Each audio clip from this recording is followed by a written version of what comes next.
Salam, perkenalkan nama saya Florencia Koten, NPM 1940102039, lokal MSP A1. Ekotoksologi merupakan ilmu yang mempelajari racun kimia dan fisik pada makhluk hidup, khususnya populasi dan komunitas termasuk ekosistem, termasuk jalan masuknya agen dan interaksi lingkungan. Faktor utama yang mempengaruhi toksisitas yang berhubungan dengan situasi pemaparan terhadap bahan kimia tertentu adalah jalur masuk ke dalam tubuh, jangka waktu, dan frekuensi pemaparan. Efek toksik pada dalam tubuh tergantung pada 1. Reaksi alergi, 2. Reaksi idiosinkrasi, 3. Toksisitas cepat atau lambat, 4. Toksisitas setempat atau sistemik. Transformasi atau perpindahan bahan toksik di lingkungan yang terjadi secara fisik antara lain dapat melalui proses 1. Perpindahan meteorologik, 2. Pengambilan biologik, 3. Penyerapan, 4. vokatalisasi, 5. Aliran, 6. Pencucian dan jatuhan. Beberapa faktor yang mempengaruhi proses perpindahan. 1. Faktor meteorologis. Faktor meteorologis mempunyai peran penting dalam menentukan kualitas udara dalam suatu daerah. 2. Difusi. Difusi merupakan penyebaran zat pencemar di udara.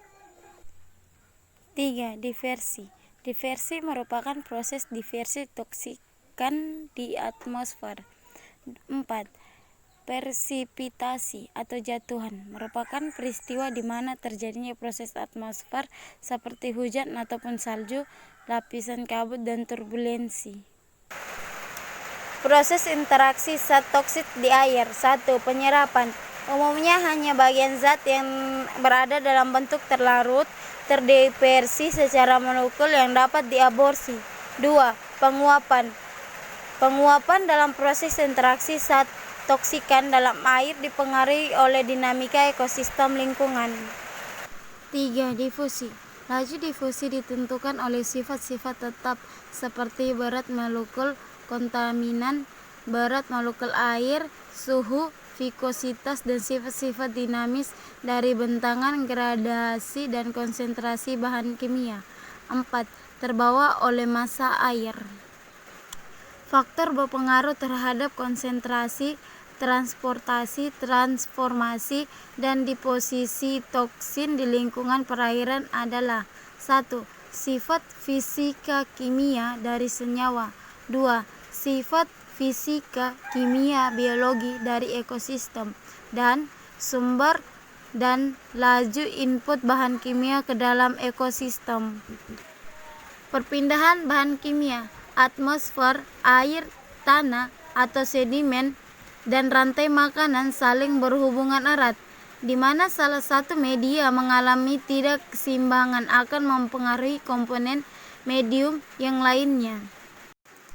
Proses perpindahan toksin dari suatu medium tergantung pada sifat dari masing-masing toksikan dan karakteristik dari medium, serta proses reaksi pada masing-masing medium.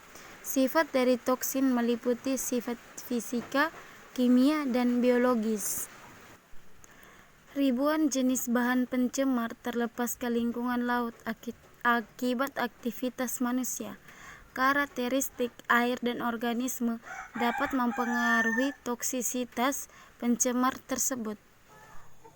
Faktor-faktor yang mempengaruhi toksisitas tersebut terdiri dari faktor yang berhubungan dengan bahan pencemar dan faktor berhubungan dengan organisme. Suatu kerja toksik pada umumnya merupakan hasil dari sederetan proses fisika, biokimia, dan biologik yang sangat rumit dan kompleks. Proses ini umumnya dikelompokkan ke dalam 3 fase, yaitu fase ekoposisi, fase toksikinetik, dan fase toksodinamik.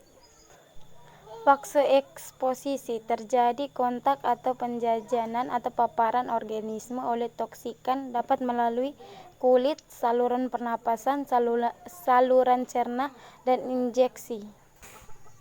Fase toksokinetik. Proses pada fase ini dibagi menjadi dua, yaitu invasi terdiri dari aborsi, transport, dan distribusi.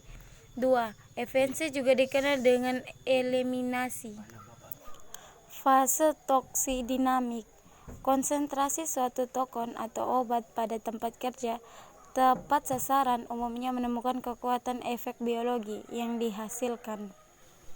Suatu toksikan melewati membran sel melalui 4 mekanisme, yaitu difusi pasif lewat membran, filtrasi lewat pori-pori membran, transport dengan perantaran carrier, dan pencaplokan.